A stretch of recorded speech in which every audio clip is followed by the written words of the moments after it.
Welcome back. ಉಳಿದ ಸುದ್ದಿಗಳನ್ನು ಒಂದೊಂದಾಗಿ ನೋಡ್ತಾ ಹೋಗೋಣ. ರಾಜ್ಯಕ್ಕೆ ಮೂರನೇ ಕೊರೋನಾ ಅಲೆ ಭೀತಿ ಹಿನ್ನೆಲೆಯಲ್ಲಿ ರಾಜ್ಯದ ಗಡಿ ಜಿಲ್ಲೆಗಳಲ್ಲಿ ಕಟ್ಟುನಿಟ್ಟಿನ ತಪಾಸಣೆಗೆ ಗೃಹ ಸಚಿವ ಬಸವರಾಜ ಬೊಮ್ಮಾಯಿ ಸೂಚನೆಯನ್ನು ನೀಡಿದ್ದಾರೆ. ರಾಜ್ಯದ ಗಡಿ ಜಿಲ್ಲೆಗಳ ಎಸ್ಪಿಗಳಿಗೆ ಬಸವರಾಜ ಬೊಮ್ಮಾಯಿ ಅವರು ವಿಡಿಯೋ ಕಾನ್ಫರೆನ್ಸ್ ಅನ್ನು ಮಾಡಿ ಮಹಾರಾಷ್ಟ್ರ, ಕೇರಳ ರಾಜ್ಯಗಳ ಮೂಲಕ ಕರ್ನಾಟಕ ಪ್ರವೇಶ ಮಾಡುವಂತ ಜನರು ಲಸಿಕೆಯನ್ನ ಪಡೆದಿರುವುದನ್ನು ಖಚಿತಪಡಿಸಿಕೊಳ್ಳಿ ಅಂತ ಸೂಚನೆಯನ್ನ ಕೊಟ್ಟಿದ್ದಾರೆ.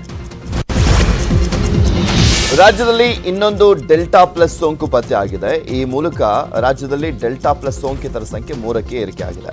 ಬೆಂಗಳೂರಿನ 60 ವರ್ಷದ ಮಹಿಳೆಗೆ ಸೋಂಕು ತಗುಲಿದ್ದು ಸದ್ಯ ಖಾಸಗಿ ಆಸ್ಪತ್ರೆಯಲ್ಲಿ ಚಿಕಿತ್ಸೆಯನ್ನ ಪಡೆದು ಅವರು ಈಗ ಆಲ್ರೆಡಿ ಡಿಸ್ಚಾರ್ಜ್ ಆಗಿದ್ದಾರೆ. ರಾಜ್ಯದಲ್ಲಿ ಕೊರೋನಾ ಜೊತೆಗೆ ಡೆಲ್ಟಾ ಪ್ಲಸ್ ವೈರಸ್ ಭೀತಿ ಇದ್ದರೂ ಕೂಡ ನಮ್ಮ ಜನರು ಮಾತ್ರ ಇನ್ನೂ ಎಚ್ಚೆತ್ತುಕೊಳ್ತಾ ಇಲ್ಲ. ಕೋಲಾರದಲ್ಲಿ ಕೊರೋನಾ ನಿಯಮ ಉಲ್ಲಂಘಿಸಿ ಭರ್ಜರಿಯಾಗಿ ಕರಗದ ಉತ್ಸವವನ್ನು ಆಚರಿಸಲಾಗಿದೆ. ಕೋಲಾರ ಜಿಲ್ಲೆಯ ಬಂಗಾರಪೇಟೆಯ ಕಾರಹಳ್ಳಿ ಗುಡಿಸಲು ಗ್ರಾಮದಲ್ಲಿ ಕಳಶ ಕರಗೋತ್ಸವ ನೆರವೇರಿದೆ. ಇನ್ನು ಉತ್ಸವದ ವೇಳೆ ನೂರಾರು ಜನರು ಗುಂಪುಗೂಡಿ ಮಾಸ್ಕ್ ಅನ್ನು ಧರಿಸದೆ ದಿವ್ಯ ನಿರ್ಲಕ್ಷ್ಯವನ್ನು ತೋರಿದ್ದಾರೆ.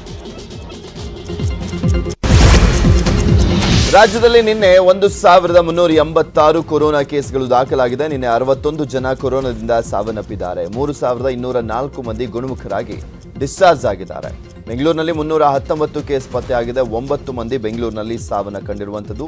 ಸದ್ಯ ರಾಜ್ಯದಲ್ಲಿ ಕೊರೋನಾ ಪಾಸಿಟಿವಿಟಿ ರೇಟ್ 1.26ರಷ್ಟಿದ್ದು ಸಾವಿನ ಪ್ರಮಾಣ 4.40ರಷ್ಟಿದೆ. ಬಹುನಿರೀಕ್ಷಿತ ನೀಟ್ ಪರೀಕ್ಷೆ ದಿನಾಂಕ ಕೊನೆಗೂ ಘೋಷಣೆ ಆಗಿದೆ. ಸೆಪ್ಟೆಂಬರ್ 12ರಂದು ದೇಶದಾದ್ಯಂತ ನೀಟ್ ಪರೀಕ್ಷೆ ನಡೆಯಲಿದೆ. ಇದು ಸಂಜೆ 5 ಗಂಟೆಗೆ ಅಧಿಕೃತ ವೆಬ್ಸೈಟ್ನಲ್ಲಿ ಆನ್ಲೈನ್ನಲ್ಲಿ ಅರ್ಜಿ ಲಭ್ಯವಿರುತ್ತೆ ಅಂತ ನೂತನ ಶಿಕ್ಷಣ ಮಂತ್ರಿ ಧರ್ಮೇಂದ್ರ ಪ್ರಧಾನ್ ಘೋಷಣೆಯನ್ನು ಮಾಡಿದ್ದಾರೆ. ಉಳಿದ 5 ಸುದ್ದಿಯನ್ನು ನಿಮ್ಮ ಮುಂದೆ ಇಡ್ತಾ ಹೋಗ್ತೀನಿ, ಆದರೆ ಅದಕ್ಕೂ ಮುಂಚೆ ಒಂದು ಸ್ಮಾಲ್ ಬ್ರೇಕ್. ಪ್ರಮುಖ 5 ಸುದ್ದಿಗಳನ್ನು ಒಂದೊಂದಾಗಿ ನೋಡ್ತಾ ಹೋಗೋಣ. ಪಂಜಾಬ್ ನ್ಯಾಷನಲ್ ಬ್ಯಾಂಕ್ಗೆ ಸಾವಿರಾರು ಕೋಟಿ ರೂಪಾಯಿ ವಂಚನೆ ಮಾಡಿದಂತ ಪ್ರಕರಣಕ್ಕೆ ಸಂಬಂಧಪಟ್ಟಂತೆ ಡೊಮಿನಿಕಾದಲ್ಲಿ ಬಂಧನವಾಗಿರುವಂತಹ ಉದ್ಯಮಿ ಮೆಹುಲ್ ಚೋಕ್ಸಿಗೆ ಜಾಮೀನು ದೊರೆತಿದೆ. ಡೊಮಿನಿಕಾ ಹೈಕೋರ್ಟ್ ಮೆಹುಲ್ ಚೋಕ್ಸಿಗೆ ಮಧ್ಯಂತರ ಜಾಮೀನನ್ನ ನೀಡಿದ್ದು ವೈದ್ಯಕೀಯ ಚಿಕಿತ್ಸೆ ನಿಮಿತ್ತ ಜಾಮೀನು ಮಂಜೂರು ಮಾಡಿದೆ.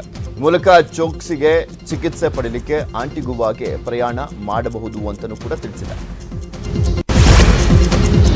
ಟೊಮ್ಯಾಟೊ ಬೆಲೆ ಇಳಿಕೆ ಆದಂತ ಹಿನ್ನೆಲೆಯಲ್ಲಿ ರಸ್ತೆಗೆ ಟೊಮ್ಯಾಟೊ ಸುರಿದು ರೈತರು ಆಕ್ರೋಶವನ್ನು ವ್ಯಕ್ತಪಡಿಸಿದಂತ ಘಟನೆ ರಾಮನಗರದ ಎಪಿಎಂಸಿ ಮಾರ್ಕೆಟ್ ಬಳಿ ನಡೆಯಿತು.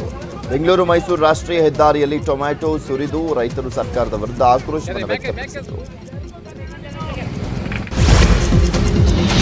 ರಕ್ಷಿತ್ ಶೆಟ್ಟಿ ಹೊಂಬಾಳೆ ಫಿಲ್ಮ್ ಬ್ಯಾನರ್ ನಡಿ ರಿಚರ್ಡ್ ಆಂಟನಿ ಸಿನಿಮಾಗೆ ಆಕ್ಷನ್ ಕಟ್ ಅನ್ನು ಹೇಳಿದ್ದಾರೆ. ಈ ಸಿನಿಮಾದ ಟೈಟಲ್ ಲಾಂಚ್ ಆಗಿದ್ದು ಭಾರಿ ವೀಕ್ಷಣೆ ಪಡೆದಿದೆ. ರಿಲೀಸ್ ಆದಂತ ಒಂದು ದಿನದಲ್ಲಿ 1 ಕೋಟಿಗೂ ಅಧಿಕ ವ್ಯೂಸ್ ಅನ್ನ ಕಂಡಿದ್ದು ಮೆಚ್ಚುಗೆಗೆ ಪಾತ್ರವಾಗಿದೆ. ವಾಪಸ್ ಬತ್ತ ಕಾಣಿ 3ರಲ್ಲಿ ಒಬ್ಬ ವಾಪಸ್ ಬತ್ತ ಒಂದು ಸುಮ್ಮನೆ ಕತ್ತಿಲ್ಲ, ಅದ್ರ ಸುದ್ದಿ ಮಾತಾಡೋಕಿಲ್ಲ ಬಂದ ವಾಲಿಗಳಿಗೆ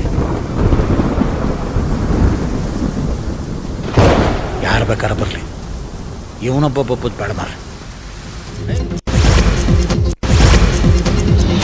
2014ರಲ್ಲಿ ತೆರೆಕಂಡು ಅಪಾರ ಮೆಚ್ಚುಗೆ ಪಡೆದುಕೊಂಡಿದ್ದಂಥ ಚಿತ್ರ ದೃಶ್ಯ.